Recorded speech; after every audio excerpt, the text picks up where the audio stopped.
আমি চলতে গেলে হাঁটতে গেলে তোমার কথাই ভাবি।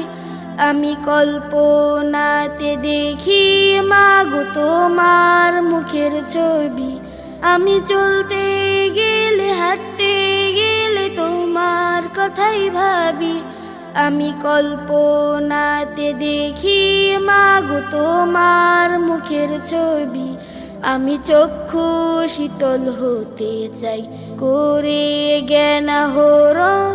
আব্বু তুমি আমার অতি আপন, আম্মু তুমি আমার খুব প্রিয়জন। আব্বু তুমি আমার অতি আপন, আম্মু তুমি আমার খুব প্রিয়জন। তোমাদের ছাড়া শূন্য শূন্য লাগে এ ভুবন।